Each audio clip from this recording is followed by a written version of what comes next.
Hi guys, it's Monday morning. Yay.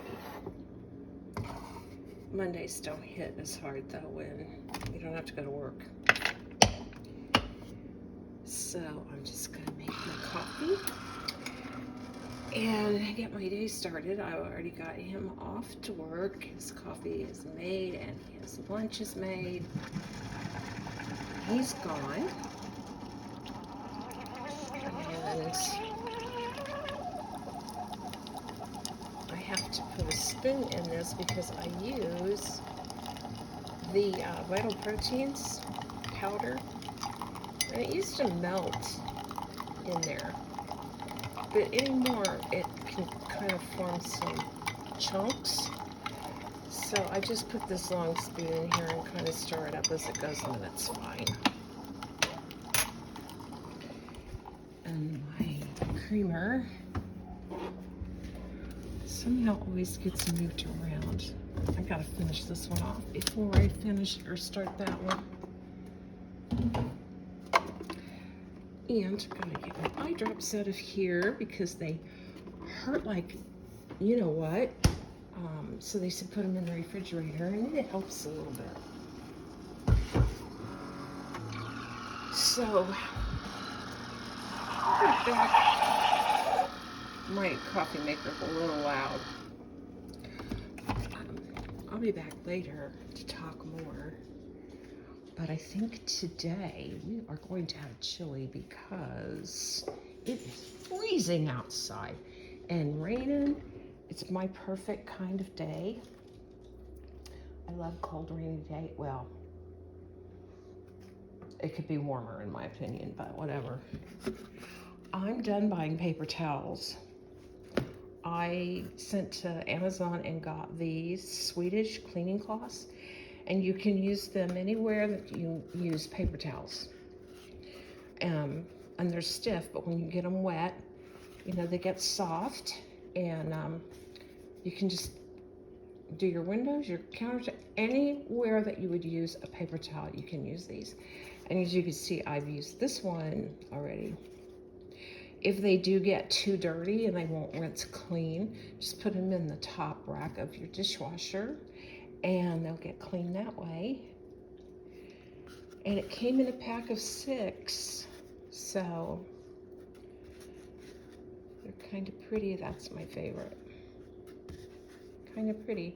But I went, and they were $9 and something. But I had gone to Walmart the other day because I needed paper towels. It seemed like, you know, again. And I don't waste them, but it just seems like we go through them pretty fast. And it cost me like $20 for 6 rolls or 8 rolls or something like that. And I'm not doing that anymore. So if these last, and they're supposed to, then I've spent $9 and I don't have to buy paper towels. So we'll see. So you guys see this? It's from Dollar Tree. I watch some of the people on Dollar Tree that, you know, they walk in Dollar Tree and they see all this stuff and they get all these great ideas, and it seems like it works out fine for them. But I walk into the store and I either go blank or I do try to do something that they've suggested and it doesn't work. So this is, as you see, a pump.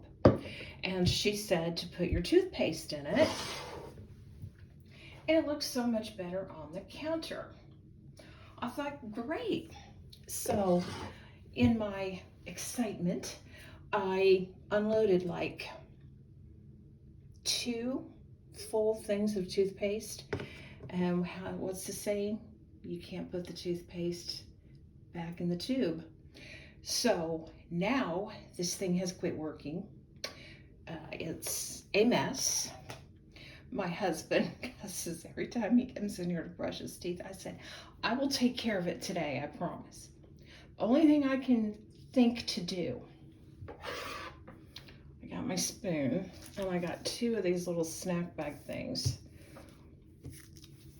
And the only thing I can think to do is just divide the toothpaste that's left into these bags and then zip them up and put them in our drawers here or whatever, you know, so we're not like dipping in the same bag. That's gross. So then he will have his bag to dip his toothbrush in, and I'll have mine to dip my toothbrush in until we can get through the rest of this toothpaste, which, I don't know, there's maybe a small tube of toothpaste left in there. But if you ever hear anybody, you know, suggest to do that and how great it is, don't listen. It's a lie. Hi guys, I'm back. This video started out to be kind of like a day in the life. And you saw a couple of things I did this morning. But I planned on, you know, I was showing you how I make my chili because it got cold and rainy here again, as I said. And then it just all changed. And I just wanted to talk a little bit about something that I went through basically for a number of years, and more specifically since about 2021, first of 2022.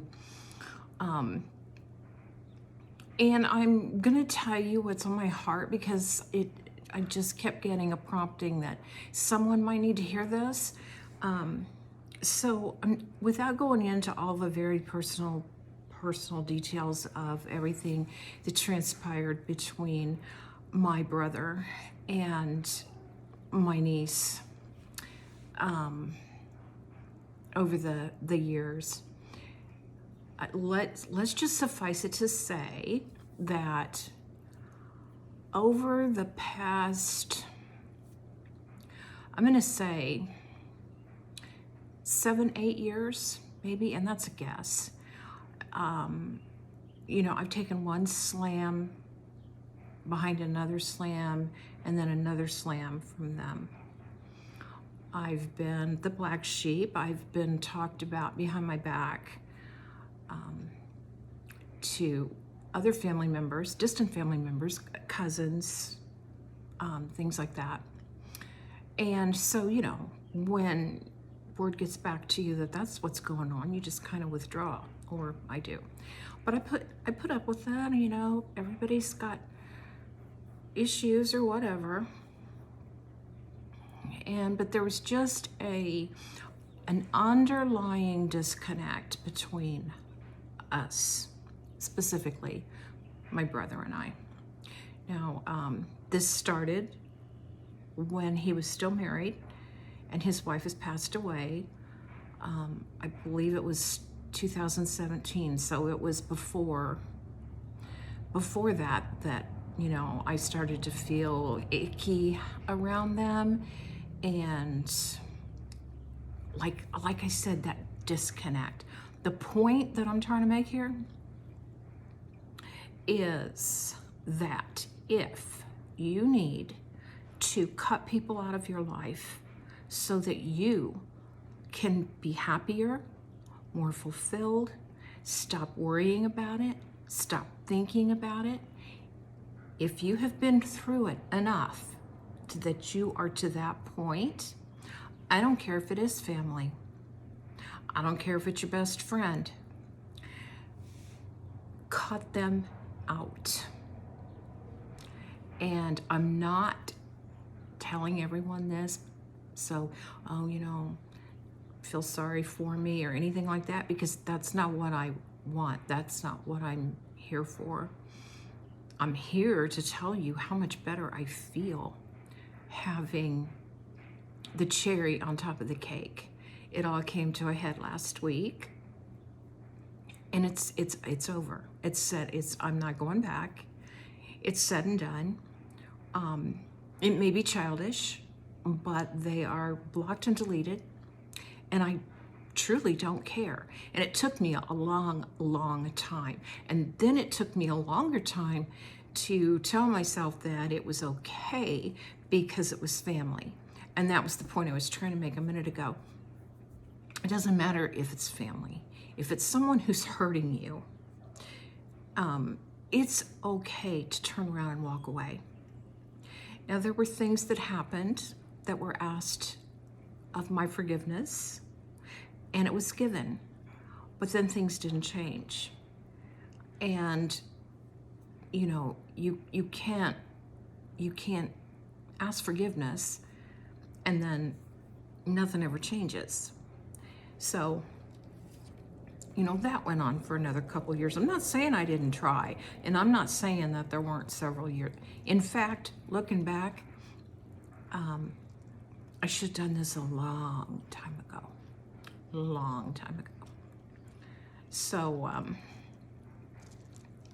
most recently, the thing that put the icing on the cake, I'm just going to be, full transparency here. I mean, because they're out of my life now. So I have talked about or alluded to having this big Memorial Day weekend party, and they were coming over. My brother, his daughter, her husband, their 2 kids, and I have been prepping for them to come and spend the night. So I've put, not $1,000 into it or anything, but I bought decorations that I wouldn't normally have bought and was getting ready to call her to see about menu items. And I was getting pretty, excited about it. Even though, again, things have been bumpy, let it go, just put it in the back. Well, the Saturday before last week, I don't know dates, but anyway, I know it was a Saturday, and he texted me and said he wasn't coming. And so I wanted to hold his feet to the fire for a minute and ask him why. And so I did, and there was some excuse about he wants to just, stay around home and go look at some things around where he lives, and an excuse. And so that was on Saturday. On Tuesday morning, early last week, like 9 o'clock, she texted me and said they weren't coming because her husband's knee still hurts from his knee surgery in January 1st, and that they are going to Florida this year, and so they really don't have the money to come now. To put it in perspective, we live 2 hours from them.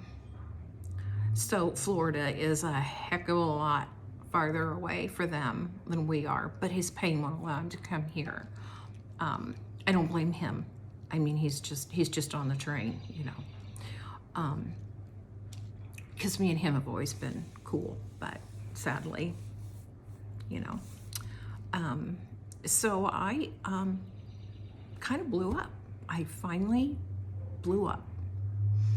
And I told her that I had spent, put some money into this, that I was planning on them to come and spend the weekend. And I told her that her excuse was a bunch of BS and that I was sick of being treated this way. I've done nothing to deserve it. And that was that. And she just kept saying in her very passive aggressive way, "Oh, I'm sorry you feel that way. Oh, I'm sorry you feel that way."